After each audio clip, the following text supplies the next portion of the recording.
Non mais à ton âge, j'avais déjà une maison, tu fais quoi toi? Moi mes études, je les ai payées avec un job d'été, comme tout le monde, et j'ai acheté ma première maison à 22 ans, avec 200 euros et 4 super pixels géants. Tant mieux pour toi, mon vieux, mais je crois que le monde a pas mal changé. Avec les boomers, on a grandi dans des mondes financiers qui sont totalement différents. Et du coup, beaucoup de leurs conseils, qui étaient des bons conseils avant, sont vraiment discutables, voire parfois toxiques aujourd'hui.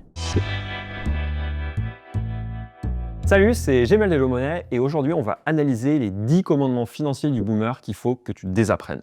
Parce qu'il y a des enjeux financiers qui sont vraiment super importants pour toi là-dedans. Déjà, un peu de contexte pour comprendre à quel point nos réalités sont complètement différentes. La génération des boomers, elle a grandi juste après la guerre, dans un monde qui était traumatisé par le manque et complètement obsédé par la sécurité matérielle. C'est une génération à qui on a martelé que la définition de la réussite, c'est d'avoir un CDI et sa propre maison, et surtout, il ne faut pas prendre de risques. Et après ça, ils ont profité d'un truc qu'on ne reverra probablement plus jamais dans les mêmes proportions. Un boom économique monstrueux avec des livrets à 8%, un système de retraite méga généreux et des prix immobiliers que tu peux même pas imaginer aujourd'hui. Malgré des chocs pétroliers, des cracks, la bulle internet et des périodes difficiles aussi. Dans cet univers-là, leurs conseils, ils marchent très très bien. Mais juste toi, tu n'es pas dans ce monde-là. Ton appartement, il coûte beaucoup plus cher, les taux, ils ont plus rien à voir, et ta retraite, elle est beaucoup moins certaine aujourd'hui. On attaque avec le premier commandement du boomer, qui est qu'il faut absolument que tu achètes ta résidence principale, le fameux. C'est très très facile à dire parce que c'est la sécurité, pourquoi payer un loyer à un proprio,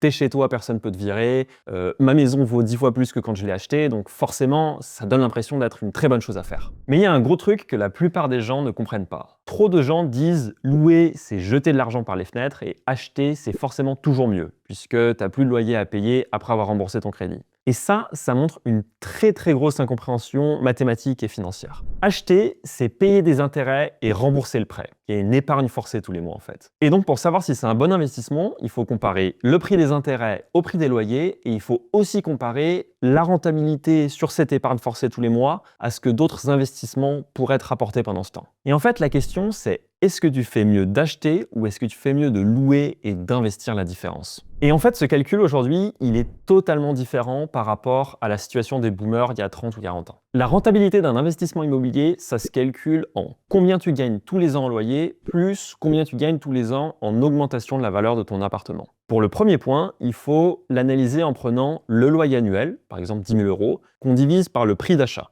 donc 330 000 euros. Ça te donne 3% par exemple. Et ce 3% à Paris, aujourd'hui, en fait, il était à 5% avant. Donc c'est vraiment beaucoup moins rentable qu'avant, presque 2 fois moins rentable qu'avant. Et le deuxième point qui détermine si c'est un bon investissement d'acheter son appartement, c'est l'évolution des prix de l'immobilier. Les prix, ils ont augmenté extrêmement vite, historiquement. Et personnellement, je pense qu'en France, en moyenne, les prix de l'immobilier vont continuer d'augmenter, mais juste beaucoup moins vite qu'avant, de manière incomparable. Et donc en fait, c'est juste vraiment moins rentable d'acheter aujourd'hui comparé à il y a 20, 30, 40 ans. Acheter, ça peut être un super choix personnel et ça peut aussi être un super investissement financier, vraiment. Je ne dis pas du tout qu'il faut jamais acheter. Je veux juste lutter contre l'idée que c'est toujours la bonne chose à absolument faire. Mon conseil pour toi, c'est juste qu'il faut que tu fasses le calcul entre acheter et louer avant de mettre autant d'argent dans un seul investissement. Et le résultat de ton calcul pour toi, il va dépendre des prix là où tu vis, du niveau de loyer là où tu vis, des taux d'intérêt en ce moment, de ta capacité à investir à côté et aussi de ton horizon de temps. Est-ce que tu comptes rester 5 ans ou 25 ans par exemple? Je vais te faire une vidéo complètement dédiée à ce sujet parce que c'est très très compliqué et très important, donc n'hésite pas à t'abonner. Le deuxième conseil qui est très lié à ça, c'est d'éviter la dette à tout prix. Mais aujourd'hui, c'est quasi obligatoire pour certaines études ou pour acheter un logement, et ça, c'est de la bonne dette. Et la dette, ça permet aussi de créer de la valeur avec l'effet de levier sur l'immobilier. Ça permet de bénéficier de l'augmentation des prix et des loyers sur un bien entier, alors que tu as payé juste une partie avec l'apport. Donc ça peut être très positif, mais ça peut aussi être très négatif si les prix de l'immobilier baissent. Mais en tout cas, il y a de la bonne dette, donc ce qui est sûr, c'est qu'il ne faut pas l'éviter à tout prix. Le troisième conseil de certains boomers, c'est de jamais investir en bourse, en se disant les actions c'est pour les riches ou en 2000 j'ai perdu tellement, j'y retoucherai jamais. Mais le vrai problème dans cette situation, c'est pas la bourse en elle-même, c'est comment ils ont investi. Pas de diversification, tout dans des actions françaises de boomers, tout vendre en panique quand ça chute parce qu'on a un gros coup de peur et qu'on n'est pas équipé pour ce risque. Investir en bourse, ça reste un choix personnel qui n'est pas forcément pour tout le monde, donc il faut s'éduquer sur le sujet, mais si tu investis passivement dans un panier mondial d'actions via des ETF et que tu restes investi à très long terme, tu vas bénéficier de la croissance de l'économie, avec des hauts et des bas sur le chemin, bien sûr, mais en tout cas, c'est ce que beaucoup de gens font avec succès. Le quatrième conseil, c'est de faire confiance à son conseiller, qui sait mieux que toi. Et en plus, il est gratuit, soi-disant.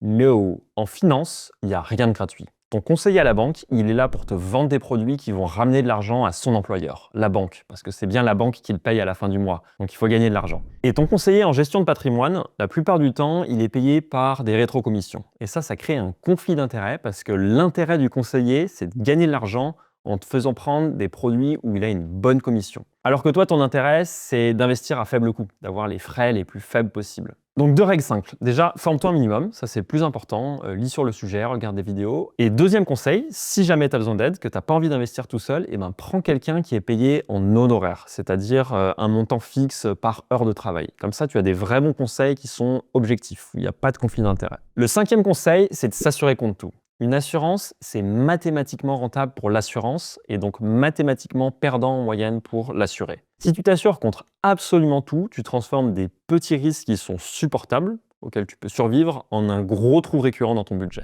Donc demande-toi juste à chaque fois, avant de t'assurer, est-ce que ce risque peut me ruiner ou pas ? Si oui, alors c'est une assurance utile, par exemple responsabilité civile ou gros pépin de santé. Ça, c'est des assurances qui sont vraiment très très importantes, que je recommande fortement. Mais si tu dis que tu peux vivre avec le risque sans que ça te traumatise, par exemple écran cassé sur ton téléphone, valise perdue ou annulation de voyage, alors tu peux gérer ça avec une épargne de précaution. Donc en résumé, assure ce qui peut te détruire financièrement et pas ce qui peut juste t'ennuyer et t'embêter un petit peu. Le 6e conseil, c'est de mettre ton argent sur des livrets d'épargne. Alors avec des taux à 5, 6, 7%, ce serait pas un mauvais conseil, c'est sûr, mais on n'est vraiment pas prêt du tout de revoir ça. Donc avec des taux affichés à 1, 2%, ça marche pas du tout. D'autant plus que ce qui compte vraiment, c'est pas le taux qui est affiché, donc par exemple 1,7% du livret A, mais c'est le taux réel, c'est-à-dire le taux moins l'inflation, la hausse des prix en France. Si tu touches 7% sur ton livret, mais qu'il y a 4% d'inflation, ça te fait 3% d'augmentation de valeur pour toi, tous les ans. Mais si tu touches 1% et qu'il y a 3% d'inflation, ça fait une baisse de valeur pour toi de moins 2% tous les ans, alors que le chiffre sur ton compte, il augmente. Ces 10 dernières années, les livrets, ils ont souvent payé quasiment 0 intérêt, type 1 ou 2%, alors qu'il y a eu beaucoup d'inflation sur cette période. Donc le rendement, il est négatif post-inflation. Le chiffre sur ton compte, il augmente, mais ton pouvoir d'achat, il baisse tous les ans. Donc les livrets, c'est bien pour ta trésorerie de sécurité et pour tes projets à très court terme, mais c'est pas comme ça que tu peux investir ton argent, c'est pas investir. Si tu veux au moins préserver ton pouvoir d'achat, ne pas te faire grignoter ton argent par l'inflation, t'as pas vraiment le choix. Il faut accepter un peu plus de risques et investir en bourse ou en immobilier par exemple. C'est la seule façon qu'il y a de battre l'inflation sur 20 ou 30 ans. Mais effectivement, tu n'as pas un rendement garanti tous les mois. Il faut avoir le cœur qui est un petit peu plus accroché et s'habituer aux variations du marché. Ça monte et ça descend, c'est sûr. Le 7e mauvais réflexe, c'est on ne parle pas d'argent. Le résultat, c'est que personne ne parle de salaire, personne ne parle d'épargne et tout le monde gère son argent dans son petit coin comme il le sent. Et c'est comme ça que tu fais des bêtises. Il faut que tu te dises que parler d'argent, c'est pas vulgaire, c'est vraiment utile. Ça va t'aider à apprendre à mieux gérer ton budget, à éviter des arnaques et à prendre des meilleures décisions en général, si tu as les conseils et les avis d'autres personnes. Alors je te dis pas de dire au caissier à Carrefour combien tu as d'argent sur ton compte, mais si tu parles jamais d'argent avec personne, tu te prives en fait de l'intelligence collective sur le sujet et de retours d'expérience qui seront vachement intéressants pour toi. Le 8e mauvais héritage de certains boomers, c'est mon époux qui gère les finances. Ça, c'est un énorme risque pour 2 raisons. Le premier, c'est le jour où ta vie déraille, type séparation, décès ou maladie, tu vas te prendre à la fois un choc émotionnel et un choc financier. Ça va être encore plus dur. Et la deuxième chose, c'est que c'est utile de débattre pour prendre de meilleures décisions qui vont à tout le monde. Alors bien sûr, une personne peut piloter les opérations, s'il y a quelqu'un qui préfère et qui est plus intéressé par le sujet, mais les deux doivent savoir où est l'argent, combien rentre, combien sort, les contrats que vous avez, etc. C'est super important. Le 9e réflexe de boomer, c'est de tout mettre dans l'assurance vie et les fonds euros. À l'époque, c'était des bons produits, alors qu'aujourd'hui, ils sont éclatés. Les banques, les conseillers, les courtiers, ils adorent ça pour une raison, c'est qu'ils se prennent des plus gros frais dessus que sur ton PEA ou ton compte titre, par exemple. Aujourd'hui, le problème, c'est qu'on a les rendements garantis qui ont chuté, et pendant ce temps, les frais, ils bougent pas. Ça reste le même pourcentage. Donc c'est pas compliqué de comprendre qu'il y a beaucoup moins d'argent dans ta poche, in fine,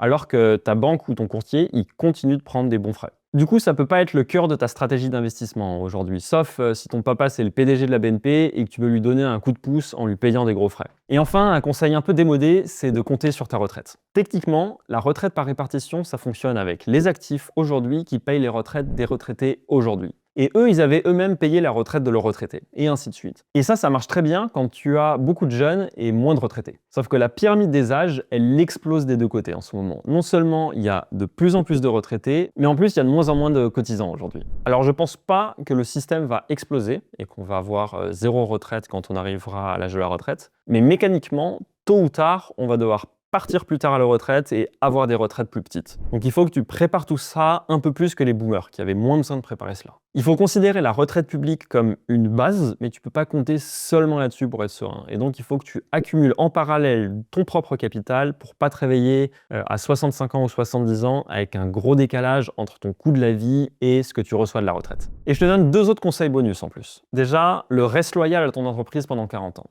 Ça peut très bien marcher, ça peut être un très bon conseil, mais ça peut aussi être un frein pour ta carrière. Et il n'y a pas de mal à aller regarder ailleurs si tu pourrais être bien plus heureux et mieux payé ailleurs. Et un autre conseil que j'aime pas trop, qui est pas vraiment mauvais en lui-même, mais qui est un peu survendu, c'est arrête d'acheter ton café au bar, ou ce genre de remarques. C'est très bien de pas dépenser pour rien, de faire attention à ce que tu dépenses, ça vraiment je suis tout à fait d'accord. Le problème de notre génération, c'est pas le prix du café, c'est le prix de l'immobilier. Et ce conseil, il ignore un peu la réalité de l'inflation élevée et le coût juste exorbitant du logement aujourd'hui. Il y a 30 ans, il fallait 11 ans de SMIC pour acheter 50 mètres carrés à Paris. Maintenant, il faut 23 ans de SMIC. 2 fois plus de travail pour exactement la même chose. La plupart de ces conseils de boomers, ils sont pas forcément mauvais dans l'absolu. Ton monde à toi, il te demande autre chose aujourd'hui. Il te demande de comprendre ce que tu fais avec ton argent, il te demande de bien planifier aussi, d'investir, de bien regarder les frais, de ne pas payer trop de frais et de diversifier. Et tout n'est pas négatif pour nous non plus, pour notre génération. Par exemple, l'investissement en action est beaucoup plus facile aujourd'hui et l'éducation financière est vraiment beaucoup plus accessible.